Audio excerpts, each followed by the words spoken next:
नमस्कार साथियों, स्वागत है आप सभी का यूट्यूब चैनल अभिषेक जीएस एकेडमी में। साथियों, आज हम लोग जीएस प्रैक्टिस सेट नंबर 6 को हल करेंगे। और साथियों, आप सभी से रिक्वेस्ट है कि चैनल पे जो लोग भी नए आए हो वो चैनल को प्लीज़ लाइक, सब्सक्राइब और कमेंट करना ना भूलें। तो चलिए आज का हम लोग प्रश्न देखते हैं। आज का पहला प्रश्न है, शतपथ ब्राह्मण और तैतृय ब्राह्मण के ब्राह्मण मूल पाठ हैं। हमें बताना है शतपथ ब्राह्मण और तैतृय ब्राह्मण के रिक्त स्थान के ब्राह्मण मूल पाठ हैं। 4 ऑप्शन दिए गए हैं। 4 ऑप्शन में से हमें एक ऑप्शन बताना है कौन सा ऑप्शन सही है। तो पहला ऑप्शन है सामवेद, ऑप्शन दूसरा है अथर्ववेद, ऑप्शन सी है ऋग्वेद, ऑप्शन डी यजुर्वेद। आपको बताना है इसमें खाली स्थान में कौन सा ऑप्शन भरा जाएगा। तो यहाँ पे हम लोग का ऑप्शन सही होगा ऑप्शन डी यजुर्वेद। क्या होगा? यजुर्वेद। शतपथ ब्राह्मण और तैतृय ब्राह्मण यजुर्वेद के ब्राह्मण मूल पाठ हैं। तो एक चीज़ ध्यान दीजिए, जो यजुर्वेद होता है उसकी 2 शाखाएं हैं। यजुर्वेद की 2 शाखाएं हैं। पहली शाखा है कृष्ण यजुर्वेद तथा दूसरी जो शाखा है वह है शुक्ल यजुर्वेद। ठीक है, यजुर्वेद की 2 शाखाएं हैं। पहली शाखा है कृष्ण यजुर्वेद तथा दूसरी शाखा है शुक्ल यजुर्वेद है। शतपथ ब्राह्मण जो होता है वह शुक्ल यजुर्वेद से संबंधित है। शतपथ ब्राह्मण जो होता है वह शुक्ल यजुर्वेद से संबंधित है, जबकि आपका तैतृय ब्राह्मण जो है वह कृष्ण यजुर्वेद से संबंधित है। ठीक है, शतपथ ब्राह्मण जो होता है यह शुक्ल यजुर्वेद से संबंधित है। तैतृय ब्राह्मण जो है वह कृष्ण यजुर्वेद से संबंधित है। चलिए अगला प्रश्न देखते हैं। अगला प्रश्न है, मोहम्मद गोरी किस वर्ष पृथ्वीराज तृतीय से पराजित हुआ था? ध्यान दीजिएगा, मोहम्मद गोरी किस वर्ष पृथ्वीराज तृतीय से पराजित हुआ था? ऑप्शन है 1471 में, ऑप्शन बी 1191 में, ऑप्शन सी 1391 में, ऑप्शन डी 1061 में। जल्दी से बताइए, मोहम्मद गोरी किस वर्ष पृथ्वीराज तृतीय से पराजित हुआ था? तो यहाँ पे ऑप्शन सही हो जाएगा बी 1191 में। पृथ्वीराज चौहान तृतीय जो था वह 1191 ईस्वी में तराइन की पहली लड़ाई में, पृथ्वीराज चौहान तृतीय जो था वह 1191 ईस्वी में तराइन की पहली लड़ाई में जो मोहम्मद गोरी था उसको पराजित कर दिया था। और जो पृथ्वीराज चौहान था वह मोहम्मद गोरी को दया के रूप में दया दिखाकर उसको छोड़ दिया था। लेकिन हुआ क्या कि जस्ट 1192 ईस्वी में 1192 ईस्वी में पृथ्वीराज चौहान और मोहम्मद गोरी के बीच में द्वितीय तराइन युद्ध हुआ।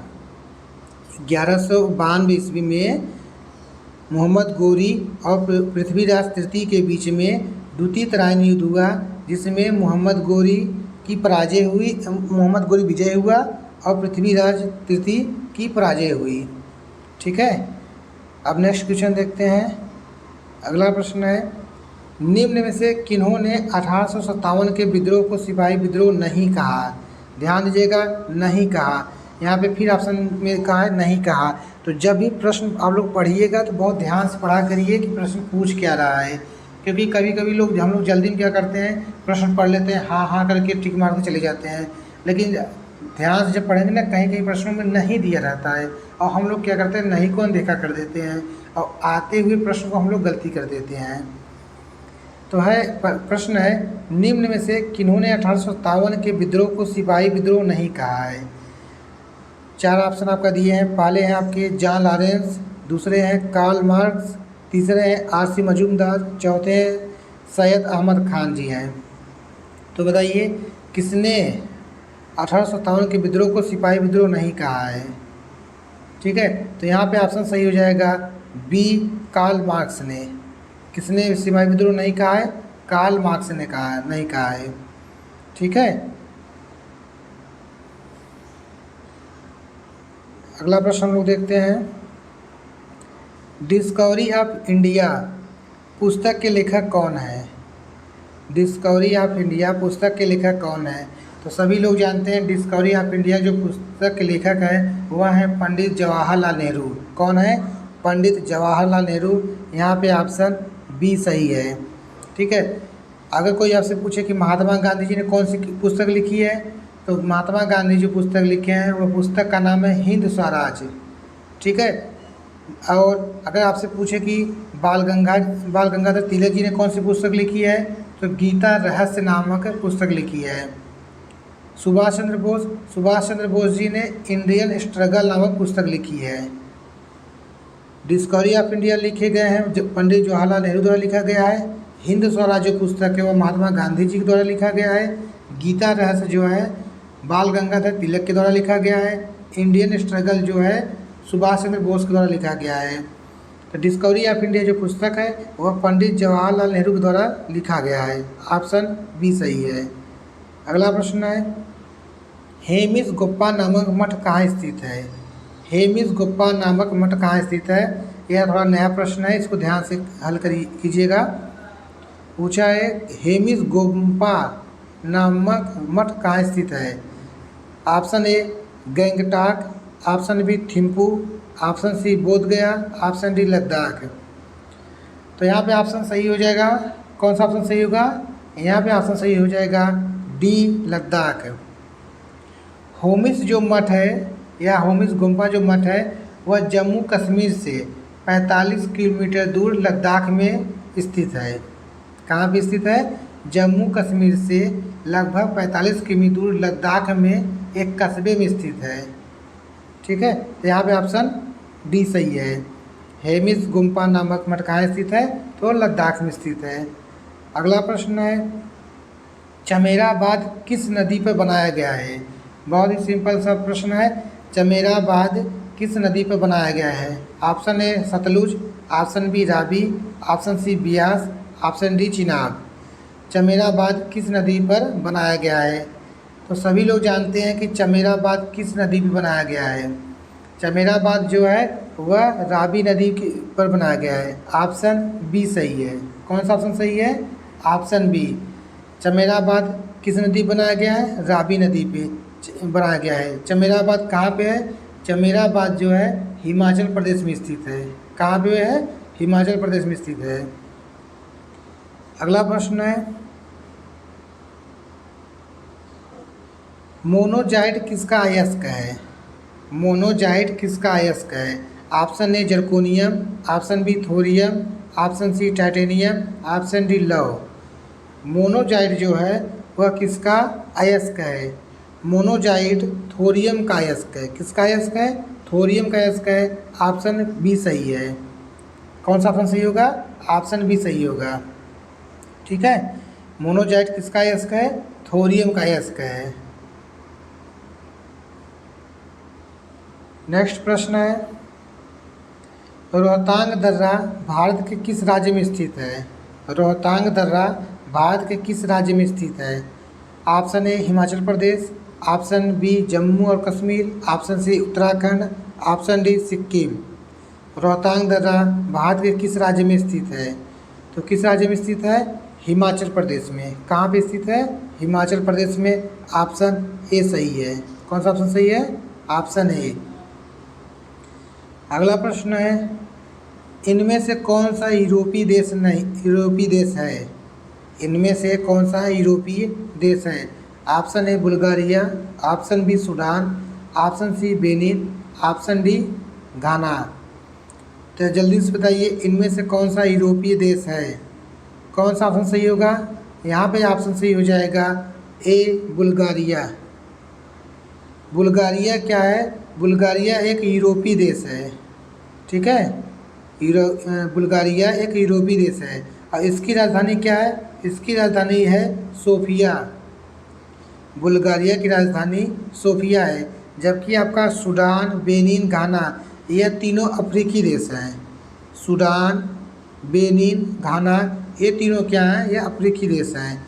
बुल्गारिया यूरोपीय देश है। बुल्गारिया की राजधानी क्या है? सोफिया है। ठीक है। तो चारों तरफ से आप लोग प्रश्न को जानते रहिए, अगर कहीं से भी प्रश्न घुमा के पूछे तो आप बता सकें। अगला प्रश्न है,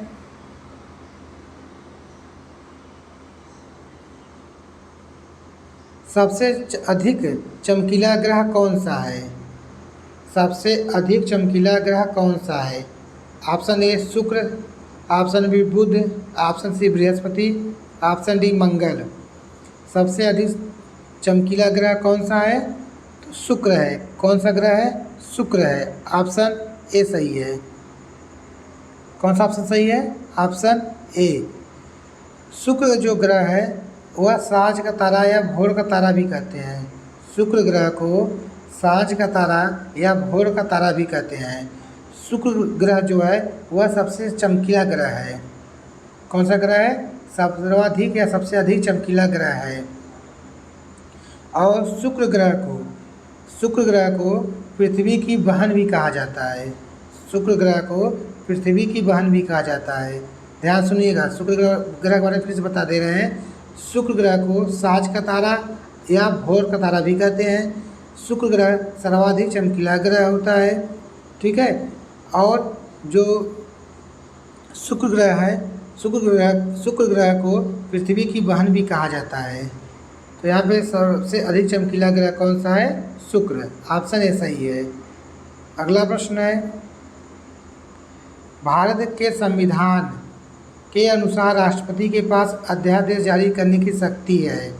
अब बताना कि राष्ट्रपति के पास किस अनुच्छेद के तहत अध्यादेश जारी करने की शक्ति प्राप्त है?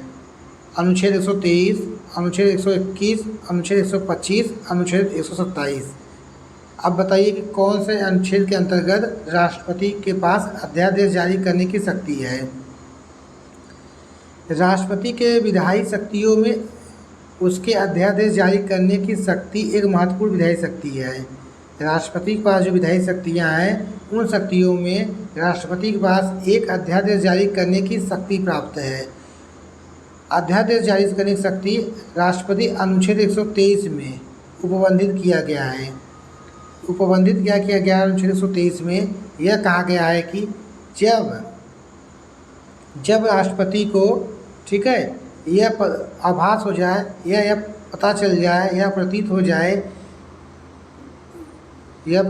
हो जाए और जब संसद के दोनों सदन सत्र में न हो।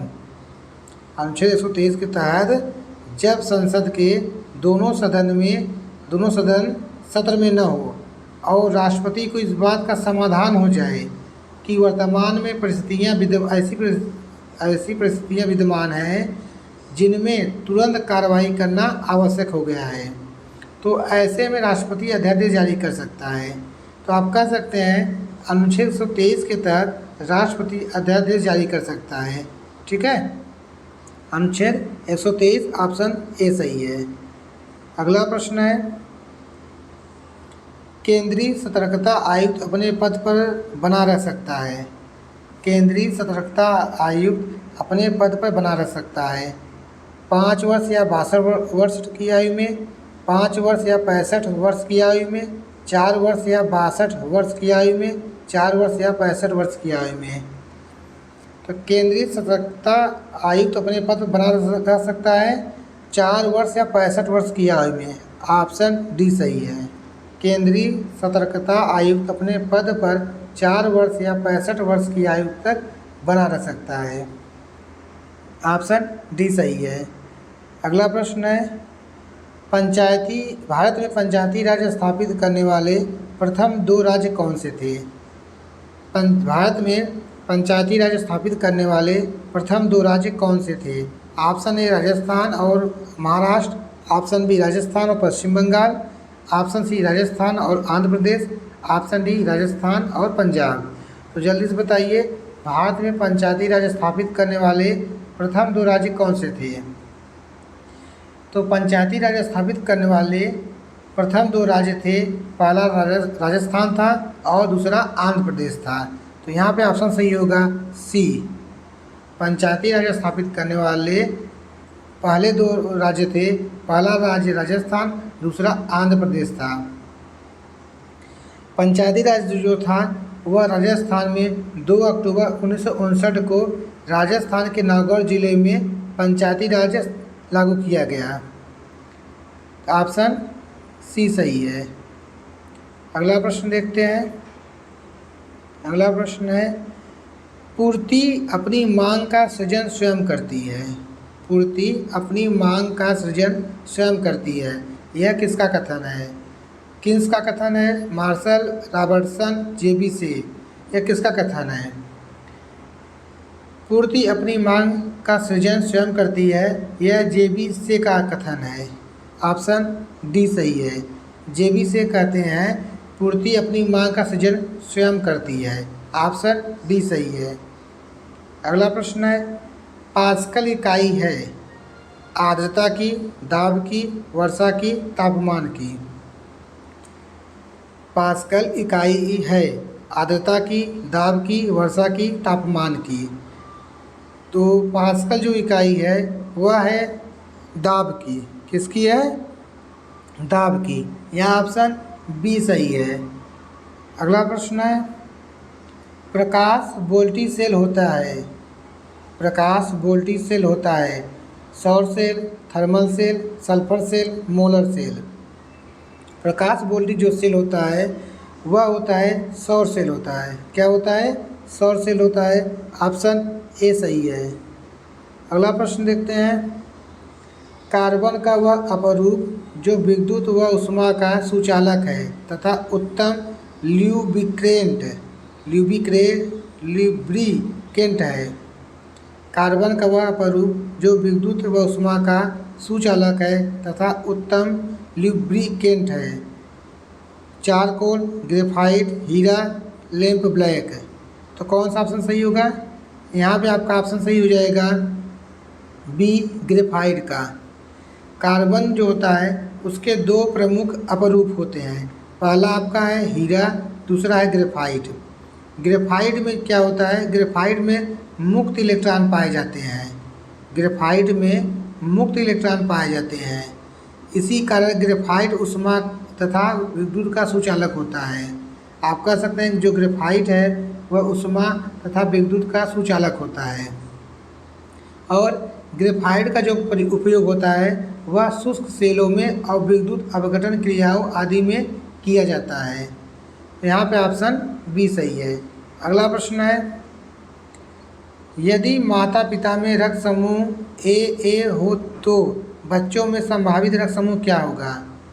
तो जल्दी से बताइए कौन सा संभावित रक्त समूह होगा? तो यहाँ पे ऑप्शन सही होगा डी, ए अथवा ओ। क्या होगा? डी ऑप्शन डी सही होगा, ए अथवा ओ।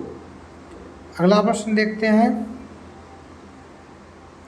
ताप ज्वर को कम करने के लिए निम्नलिखित कौन सी दवा का इस्तेमाल होता है? 4 ऑप्शन दिए गए हैं। पहला ऑप्शन है tranquilliser, option B anaesthetic, option C antipyretics, option D antihistamines. तो बताइए ताप ज्वर को कम करने के लिए निम्नलिखित कौन सी दवा का इस्तेमाल होता है? तो यहाँ पे आपका ऑप्शन सही हो जाएगा सी, एंटीपायरेटिक्स। कौन सा ऑप्शन होगा? एंटीपायरेटिक्स। तो साथी आज के लिए इतना ही। अगर आप लोग को वीडियो अच्छी लगे तो प्लीज़ चैनल को लाइक और सब्सक्राइब करना ना भूलिएगा। जय हिंद।